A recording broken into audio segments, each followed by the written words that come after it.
Hello, Trà Vinh xin chào các bạn. Hôm nay thì mình chia sẻ công thức làm bánh xèo giòn với bột gạo nha. Không có cần cái gói bột pha sẵn, mình tự pha bột mà bánh giòn rụm luôn, xốp và ít có ngấm dầu, giòn ngon và để lâu nó không có bị mềm xẹp. Thì bây giờ mời các bạn mình cùng vào bếp để thực hiện bánh xèo ngon này luôn ha. Đầu tiên là mình dùng 250g bột gạo. Nếu mà lường bằng chén thì các bạn lường mỗi một chén là 150g nha. Ở đây mình dùng 250. Bên đây là 50g bột bắp nè, khoảng 4 muỗng canh dung á. Nếu mà không có bột bắp thì các bạn thay bằng bột chiên giòn hoặc là tinh bột khoai tây. Một cái trứng lớn nha, trứng gà hay trứng vịt cũng được. Thêm muỗng cà phê bột nghệ nữa nè.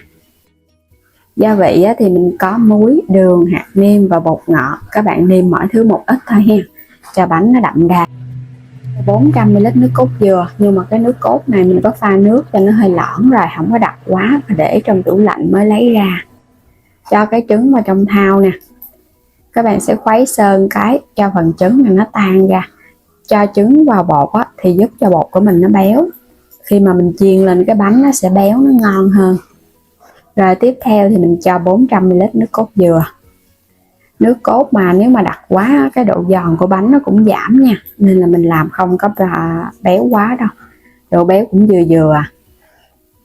Cho hết 250g bột gạo vào thau nè. Bột gạo lọc thì nó sẽ giòn bánh hơn là cái bột gạo mịn. 50g bột bắp, gia vị muối, đường, hạt nêm và bột ngọt. Cho tất cả vô hết rồi thêm bột nghệ vô luôn. Rồi bây giờ mình sẽ trộn đều lên ha. Bột này là các bạn pha ra đó, nó sẽ cần cái độ lạnh để cho bánh nó giòn. Còn cái gói bột pha sẵn thì nó cũng có bột gạo, bột năng, bột mì, bột bắp và cái hương dừa, thêm hành lá. Còn ở đây mình pha vậy thì mình thấy rất là giòn ngon, không có cần phải mua cái gói bột pha sẵn. Rồi để yên nửa tiếng nha. Mình có tiếp là thịt ba rọi cắt nhỏ nhỏ ra với tép. Mình đã cắt đầu cắt đuôi hết rồi đó, rửa cho sạch để ráo. Một củ hành tím cùng vài tép tỏi băm nhỏ. Đậu xanh 100g mình nấu cho nó chín hoặc là hấp chín cũng được. Hoặc là các bạn không thích thì mình bỏ qua cái phần đậu xanh này ha, có vô thì bánh nó mới ngon.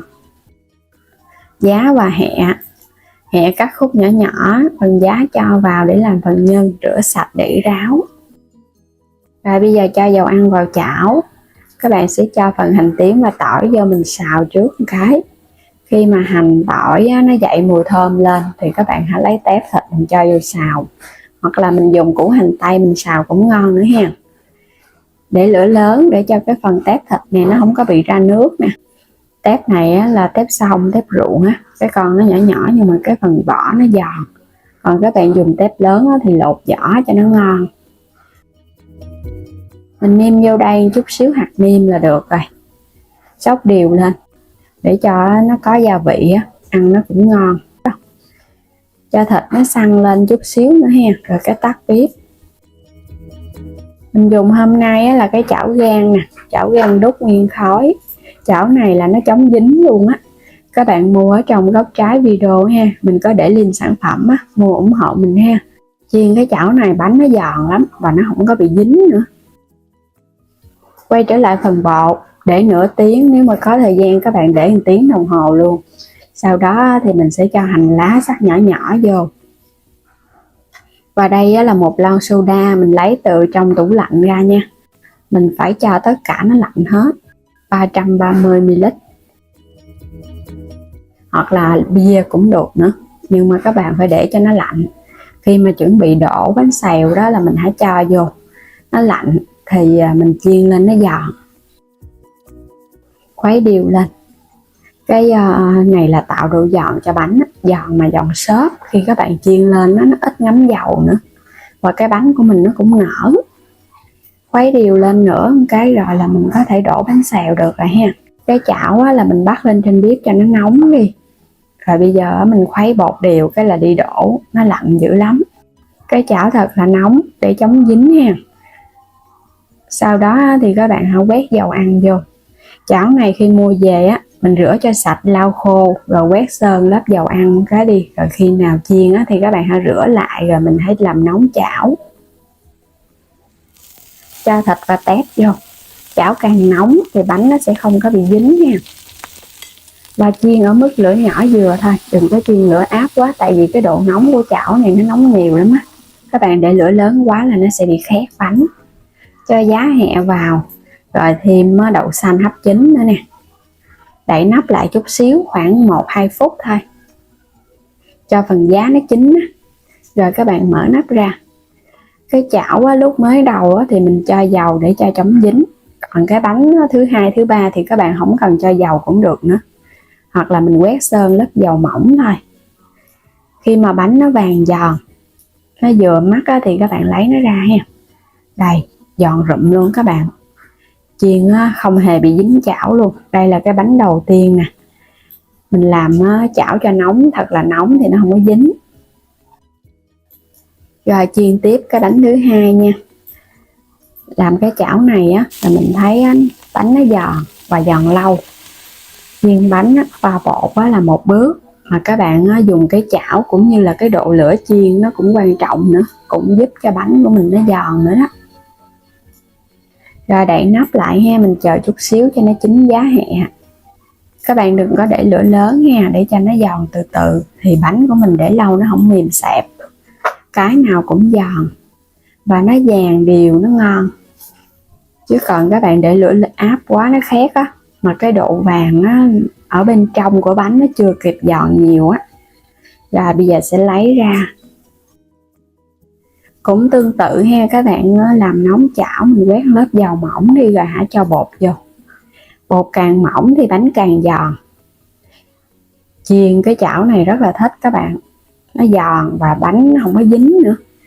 Hoặc là các bạn làm cái phần thịt đó, mình cho vào đây mình chiên giống như là thịt nướng vậy đó, quét sơn lớp dầu thôi à. Cái độ nóng nó nhiều á thì cái món chiên á nó sẽ ngon hơn. Bánh nào cũng giòn, thơm phức luôn. Mình ăn kèm là nước mắm chua ngọt, có thêm ít đồ chua củ cải. Bánh chiên xong ăn liền luôn, nó giòn, nó ngon nhất. Còn các bạn để chút xíu thì nó sẽ hơi mềm lại nha, chứ không phải là nó giòn giống như là mình mới chiên. Ăn kèm rau cải nè, một ít rau sống, cải xà lách. Có gì các bạn ăn kèm đó ha, rau rừng rồi cũng ngon lắm á. Đây phần bánh của mình nè, giòn rụm luôn. Có nước cốt dừa và soda đó các bạn, nên là bột nó xốp xốp, nó béo.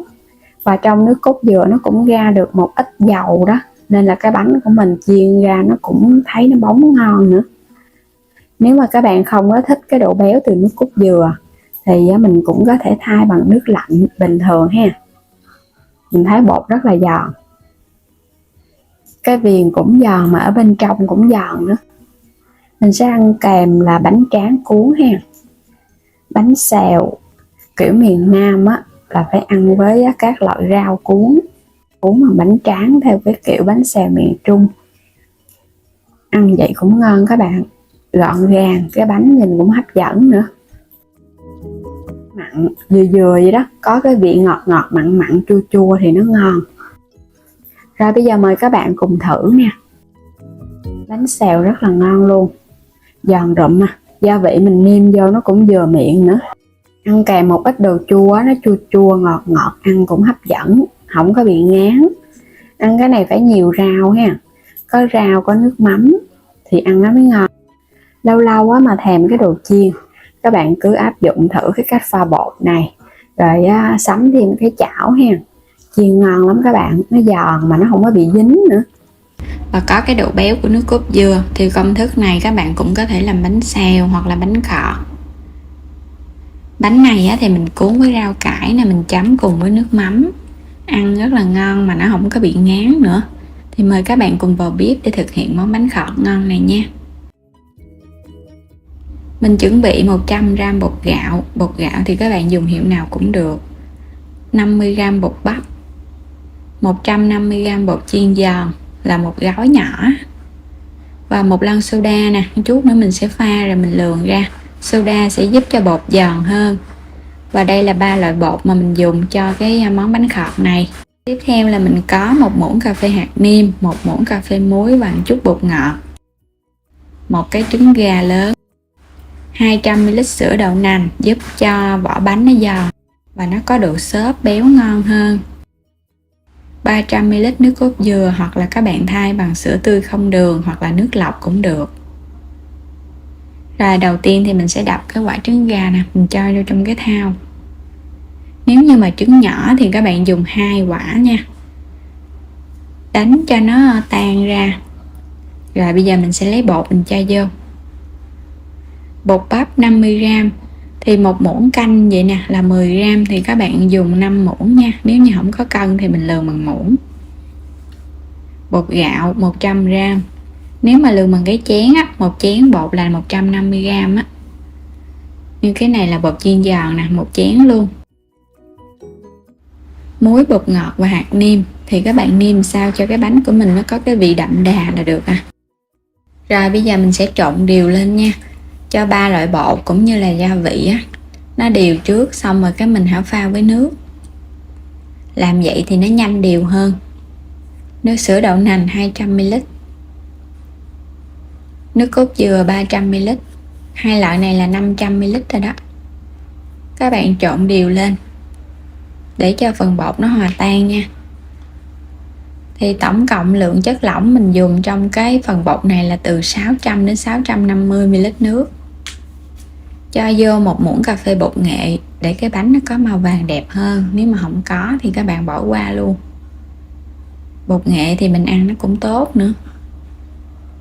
Rồi khuấy cho bột tan. Bây giờ các bạn khui cái lon soda hoặc là nước suối có ga, mình cho vào đây 100ml. Rồi khuấy đều lên nha. Cho soda vô thì bột rất là nhanh tan. Các bạn sẽ để trên 30 phút cho bột nó nở ra. Bây giờ mình chuẩn bị đến phần nhân. Thì mình có ở đây là tôm.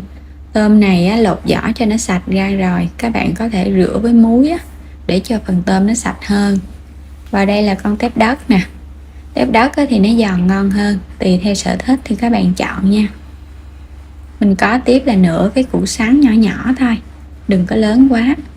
Nửa chén đậu xanh, ở đây thì mình đã hấp cho nó chín rồi á. Vài cái cọng hành lá một chút nữa mình cắt vô trong bột.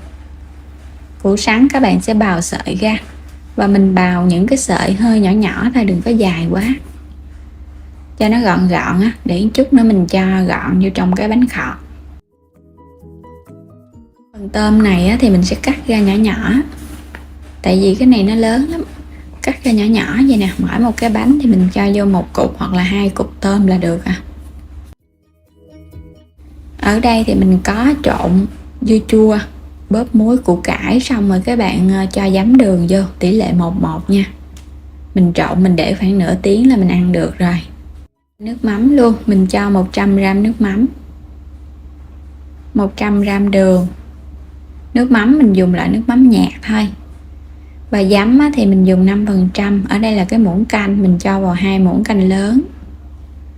Khuấy đều lên, giấm hoặc chanh đều được. Cho vào 300ml nước sôi nha, để cho phần đường nó nhanh tan. Rồi khuấy đều lên. Khi nào mà nước mắm nguội các bạn hãy cho phần tỏi ớt vô, làm vậy thì tỏi ớt nó sẽ nổi lên trên mặt. Quay trở lại thau bột thì mình để yên nửa tiếng. Bây giờ các bạn khuấy đều lên. Để cho phần bột nó giòn hơn thì mình cho vào đây 1 muỗng canh giấm nữa. Giấm nó làm tăng thêm độ giòn và khử mùi hôi của cái bột đóng gói.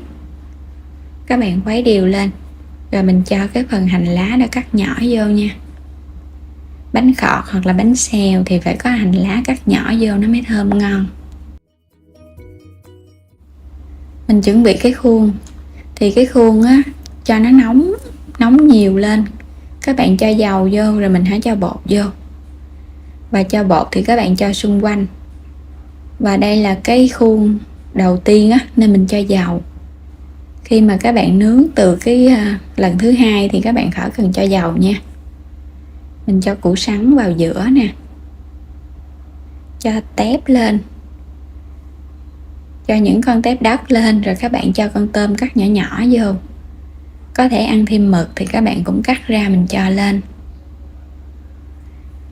Các bạn nghiêng cái khuôn xuống nè, cho phần bột nó chảy xuống dưới, để cái bánh của mình nó chín đều hơn từ bên trong ra bên ngoài luôn, và nó vàng đều. Và chiên bánh khọt thì các bạn để lửa vừa thôi nha. Mình cho tiếp đậu xanh đã chín lên nè. Có đậu xanh vô thì cái bánh nó sẽ béo hơn á. Rồi bây giờ các bạn xem cái bánh nó vàng đều chưa thì mình trở cái mặt ở trên xuống dưới. Bây giờ mình sẽ lấy bánh ra nha. Xung quanh nó thì vàng đều, cái mặt dưới của bánh rất là giòn luôn, có cái màu cũng đẹp nữa. Tương tự thì mình làm tiếp cái khuôn thứ hai, và khuôn thứ hai này không cần cho dầu, các bạn cứ cho bột trực tiếp vô luôn. Bánh đã vàng đều nè, mình không có cho dầu nhưng mà cái bánh vẫn bóng vì ở trong bột có nước cốt dừa đó. Rồi bây giờ mình sẽ lấy ra. Những cái bánh khọt đã chiên xong hết rồi, ăn cùng với đồ chua, rau cải các loại. Và cái phần bột này thì mình có chiên thêm 2 cái bánh xèo, bên trong là nhân củ sắn và tôm. Bột rất là giòn luôn, giòn và nó mỏng, nó có độ xốp, nó không có ngấm dầu. Xung quanh và bên trong đều giòn ngon. Cái bánh này mình chiên bằng cái chảo chống dính nè, rất là giòn luôn á. Các bạn chiên bằng cái chảo nhôm nó còn giòn hơn nữa. Rồi bây giờ thì mình sẽ cuốn với rau nha. Cách pha bột này nó dễ nhưng mà các bạn làm nó giòn ngon lắm.